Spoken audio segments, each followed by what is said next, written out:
Miller from ESPN. R.I.P., bro. Matt Miller? Yeah, he's amazing. Amazing rapper. Left us way too early. Okay.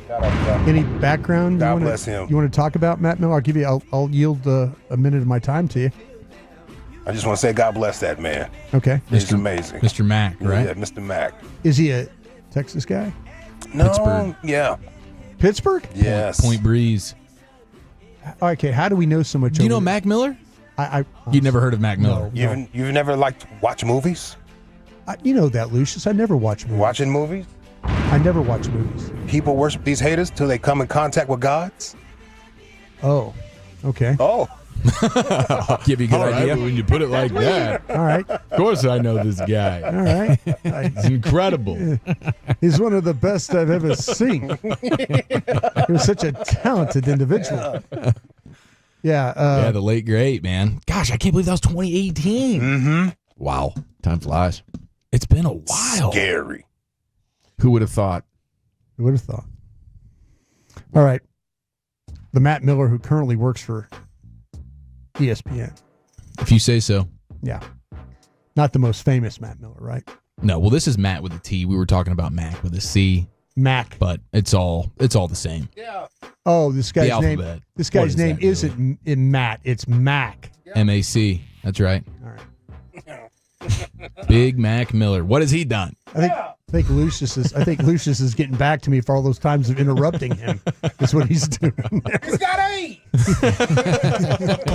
When he got those AIDS, Oh, I don't think it was full-blown AIDS. I think it was just HIV. Jeez. Sorry about that, Mac. Mac, right? All right. All right, Matt Miller, ESPN.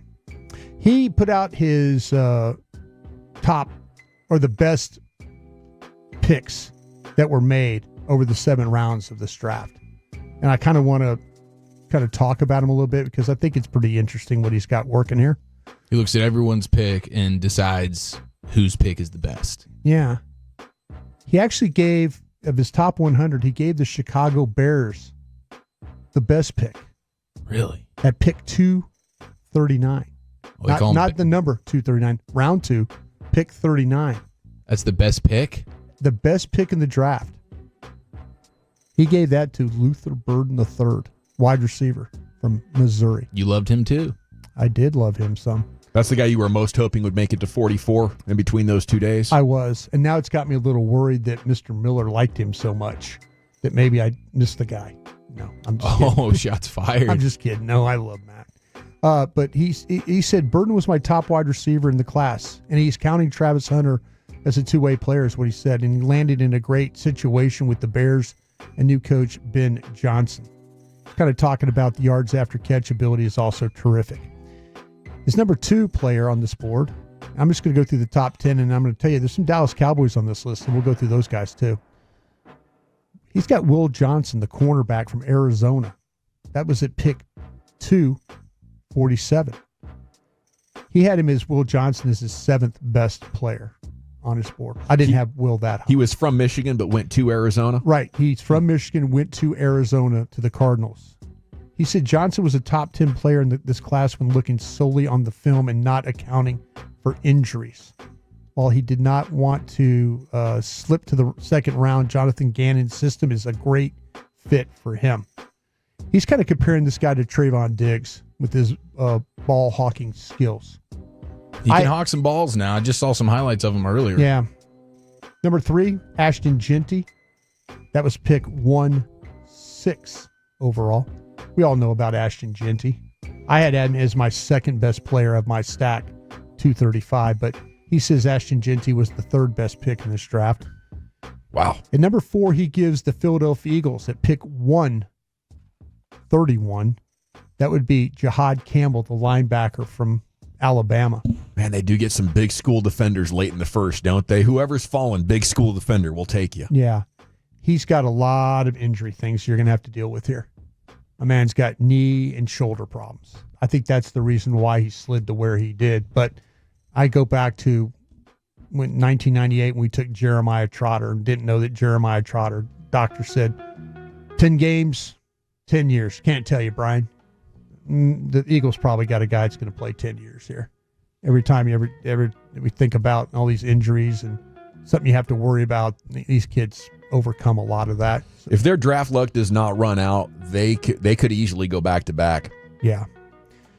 Jalen Walker was at number 5 on his board. That was pick 115 by the Atlanta Falcons. There was some talk that the Cowboys were in that mix with Jalen I really Walker. like that player. Would you have taken him instead of Booker if it was up to you, Brian? I had him higher on my board than Booker, so yes, I would have.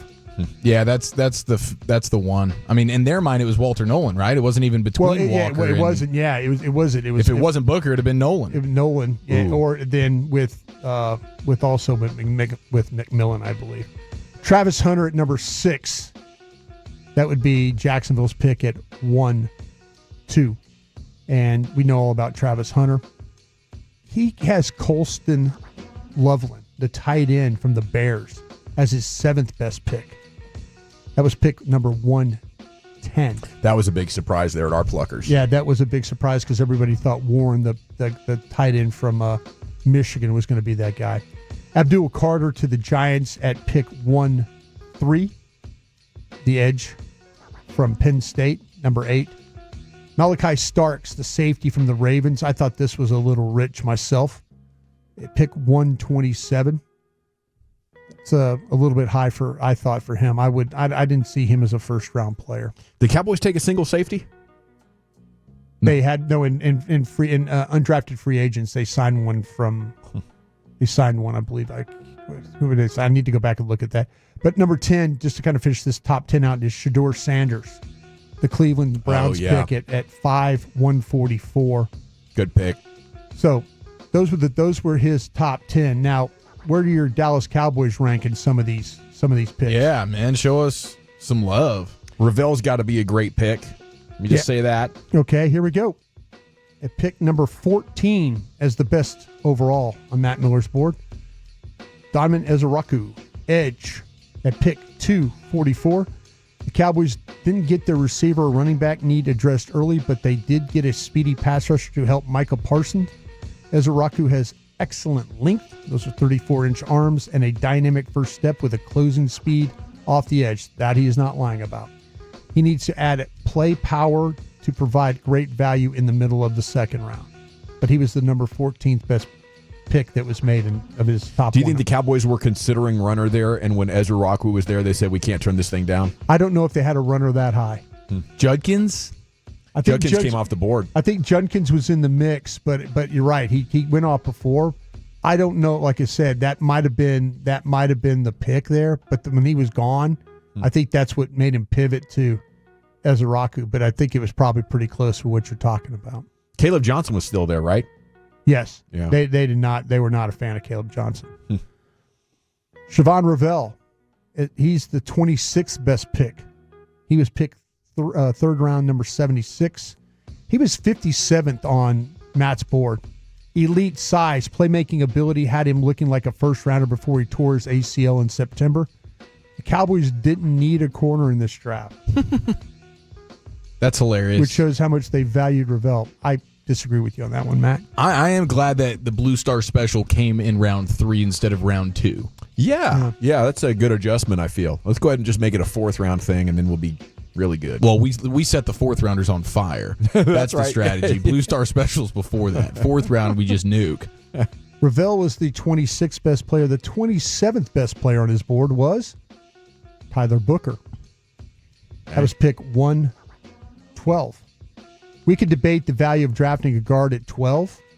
Eric won't debate you on that. I won't debate you on that. That's a premium position now, man. These guards are getting paid. These interior defensive linemen are freak shows, and that's a kryptonite for stud quarterbacks right there in your grill. Yep. It's a no-brainer. But the Cowboys know how valuable a top-level interior lineman can be after having all-pro Zach Martin for 11 seasons. Sometimes teams need to hit singles in the draft, and the Cowboys got at least that in Booker, who is a safe pick. Reinforcing Dak Prescott's protection was clear priority. At number 64 would be Jadon Blue of the top 100. That was pick 149. Blue will have a chance to see the field immediately as he was the first running back the Cowboys drafted. He has had some fumbling issues, which we've talked about, but the electric speed out of the backfield and receiving ability is there. He has breakout potential if he can secure the ball.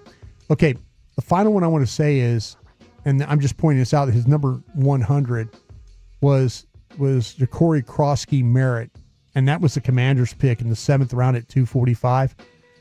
That's the guy that I would have taken over Maffa. And he went, and that's my board.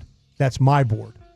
But I would have taken Krosky-Merritt at that spot instead of Maffa, and he was picked directly right behind Maffa. So we'll see how these careers kind of, I know they're 7th round running backs, but we've seen guys like this have success before. But there's clearly some room for him to get on the field for the Commanders, so I'm going to keep a close eye.